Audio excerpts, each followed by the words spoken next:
Hi friends, तो आज हम स्टडी करेंगे यूज ऑफ फेयरली। तो फेयरली का प्रयोग सामान्य मात्रा में, ना कम ना ज़्यादा, ना कम के अर्थ में गुड क्वालिटीज को एक्सप्रेस करने वाले एडजेक्टिव्स के पहले होता है। तो थोड़ा सा हम समझ लें कि फेयरली का अर्थ होता है सामान्य मात्रा में, न कम मात्रा में न ज़्यादा मात्रा में। ये तो हो गया फेयरली का अर्थ। दूसरा, ये गुड क्वालिटीज को की अभिव्यक्ति की जब बात आती है, यानी अच्छे सेंस में, तब फेयरली का प्रयोग होता है। तो बैड क्वालिटीज के लिए क्या यूज होता है हम आगे बताएंगे, रेदर यूज होता है। और एडजेक्टिव्स के पहले होता है कि बाद में होता है, तो एडजेक्टिव्स के पहले होता है। इन तीन बातों को हमें याद रखना है। तो एग्जाम्पल हमने लिया है first, he is fairly hopeful. इसका मतलब ये हुआ कि वो सामान्य मात्रा में होपफुल है, आशावादी है, ऑप्टिमिस्टिक है, न बहुत ज़्यादा ऑप्टिमिस्टिक है और न बहुत कम ऑप्टिमिस्टिक है। इसका अर्थ हुआ कि वो काफ़ी कुछ जो है वो सामान्यता वो होपफुल है, ऑप्टिमिस्टिक है। सेकंड एग्जाम्पल हमने लिया है, the man is fairly well. आदमी जो है वो क्या है, कुल मिलाकर के अच्छा है, सामान्य मात्रा में, सामान्यता आप हम कह सकते हैं कि वो ठीक है। तो यहाँ आप देख रहे हैं होपफुल क्या है, गुड क्वालिटीज है, वेल क्या है, गुड क्वालिटीज है। अगर ये होपलेस होता तो फेयरली नहीं आता। ये अगर वेल की जगह अनवेल होता या बैड होता तो फेयरली नहीं आता, फिर क्या आता, फिर करेंगे। अब उसके बाद में दूसरा हमने लिखा है यूज ऑफ रेदर। तो रेदर का प्रयोग सामान्य मात्रा में, न कम न ज़्यादा के अर्थ में, यानी जो फेयरली का हिंदी अर्थ है वही रेदर का भी अर्थ है। फिर फर्क क्या है, रेदर का प्रयोग बैड क्वालिटीज को एक्सप्रेस करने वाले एडजेक्टिव्स के पहले होता है।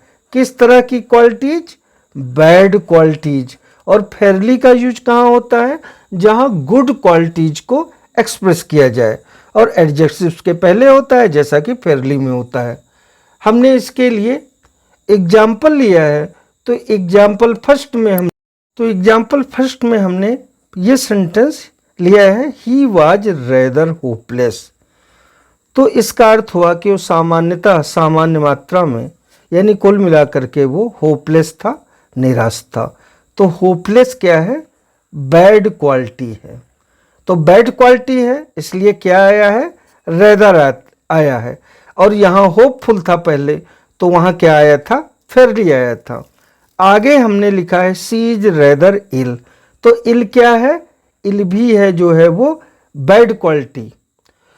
कोई बीमार होना नहीं चाहता है, तो इसके पहले हमने क्या यूज किया है, रेदर किया है यूज। अगर यहीं पर हेल्दी होता तो हम रेदर की बजाय फेयरली यूज करते।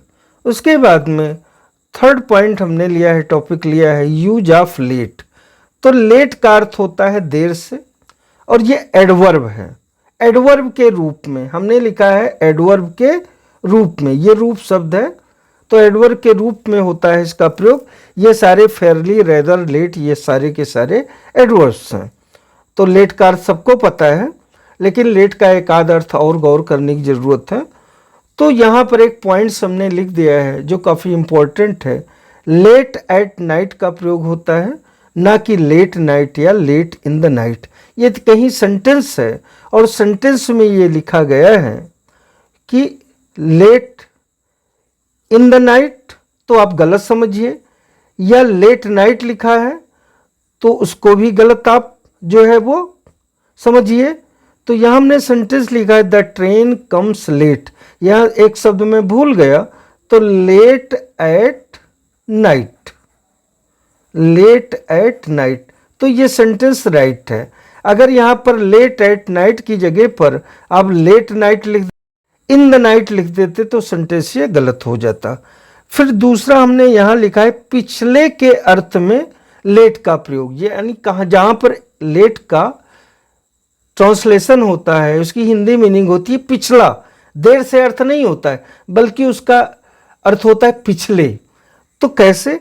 Mister Singh was late prime minister of India, यानी मिस्टर मनमोहन सिंह, ये मिस्टर सिंह लिखने का हमारा मतलब यही है कि Mister Manmohan Singh was late prime minister of India. तो इसका हिंदी ट्रांसलेशन होगा कि मिस्टर मनमोहन सिंह देश के, भारत के पिछले प्रधानमंत्री थे।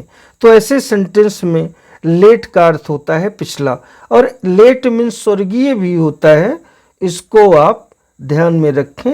लेट मीन्स स्वर्गीय भी होता है, तो स्वर्गीय उर्दू में मरहूम कहते हैं।